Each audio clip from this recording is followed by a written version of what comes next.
কামাৰহাটৰ জলডোবা গাঁৱৰ চাৰিগৰাকী যুৱকৰ সাফল্য লৈ উৎফুল্লিত হৈ পৰিছে গাঁওবাসী। হয়, মই বৰ্তমান উপস্থিত আছোঁ কামাৰহাটৰ জলডোবা গাঁৱত আৰু এই জলডোবা গাঁৱত চাৰিগৰাকী বন্ধুৱে কেন্দ্ৰীয় চৰকাৰৰ BSF আৰু CRPF পৰীক্ষা দিছিল আৰু সেই পৰীক্ষাত সুখ্যাতিৰে উত্তীৰ্ণ হৈ নিযুক্তি লাভ কৰে। মই মোৰ সহযোগীক সেই সামগ্ৰিক দৃশ্য দেখুৱাবলৈ অনুৰোধ জনাইছোঁ। মই কথা পাতিম। হয়, আপোনাৰ কাষলৈ আহিছোঁ, কি ক'ব? নমস্কাৰ, মোৰ নাম মুজাহাৰুল ইছলাম। মই BSFত চিলেক্ট হৈছোঁ। মই 2023 পৰা ষ্টাৰ্ট কৰিছিলোঁ। 23 পৰা ষ্টাৰ্ট কৰি আজি ছাকচেছ হৈছোঁ।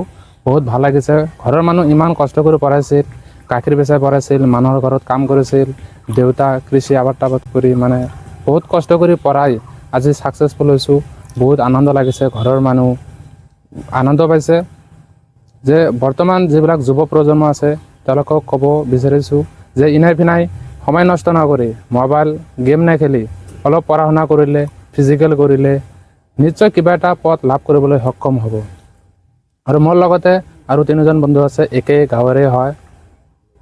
হয়, আপোনাক ধন্যবাদ জনাইছোঁ। হয়, এটা কথা উল্লেখ কৰিব লাগিব যে এই বন্ধুগৰাকীয়ে কিন্তু বহু কষ্ট কৰি কিন্তু অনুশীলন চলাইছিল আৰু তাৰ কিন্তু ফল আজি পালে। কি ক'ব? আপোনাৰ কাষলৈ আহিছোঁ, কি ক'ব?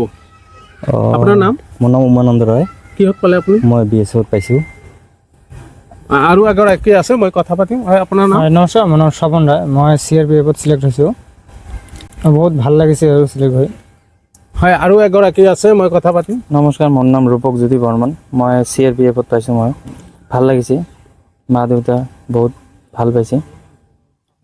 হয়, দেখা গৈছে গাঁওখনৰ চাৰিগৰাকী যুৱকে যি সাফল্য লাভ কৰিলে তাৰপিছতে কিন্তু দেখা গৈছে যে আক্ৰাসুৰ ফালৰ পৰা আৰু BJPৰ ফালৰ পৰা কিন্তু যুৱক চাৰিগৰাকীক কিন্তু সম্বৰ্ধনা দিয়া পৰিলক্ষিত হৈছে।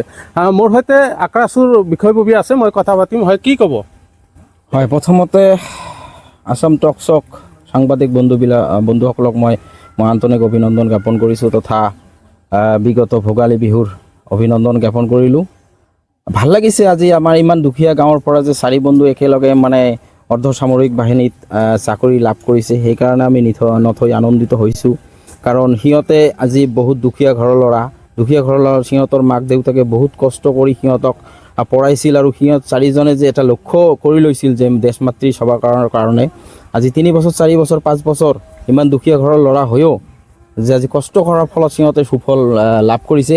এইটোৱে আমি ক'ব পাৰোঁ যে ভৱিষ্যত উঠি অহা যুৱ প্ৰজন্ম আমি এইটোৱেই অনুৰোধ জনাম বা এইটোৱেই আমি আবেদন জনাম, সিহঁতে যাতে বেলেগত সময় নষ্ট নকৰি মোবাইলত সময় নষ্ট নকৰি সিহঁতৰ এটা জীৱনৰ লক্ষ্য মানে সাজি লওক আৰু কষ্ট কৰিলে সুফল লাভ কৰে। এইটো আমি আজি দৃঢ় বিশ্বাস আৰু আমি নিজেই জলডোবাবাসী ৰাইজ হিচাপে আমি সংগঠনৰ ফালৰ পৰা আনডিভাইডেড গোৱালপাৰা কেন্দ্ৰীয় কমিটিৰ পৰা সিহঁতক অভিনন্দন জ্ঞাপন কৰিছোঁ আৰু আমি নিজে গৰ্বিত বুলি অনুভৱ কৰিছোঁ।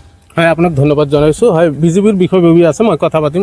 হয়, নমস্কাৰ। আজি আমি খুবেই আনন্দিত জলডোবাবাসী যে আমাৰ গাঁৱৰ 4জন মেধাৱী ছাত্ৰই চেণ্ট্ৰেল ফৌজত নিযুক্ত হৈছে আৰু মই নিজে আজি গুমা মণ্ডল যুৱ মৰ্চাৰ প্ৰেচিডেণ্ট হৈ আমি আনডিভাইডেড গোৱালপাৰাৰ প্ৰেচিডেণ্টক লগত লৈ একেলগে সম্বৰ্ধনা জনালোঁ আৰু তাৰ লগতে 4জনকে উজ্জ্বল ভৱিষ্যত কামনা কৰিলোঁ।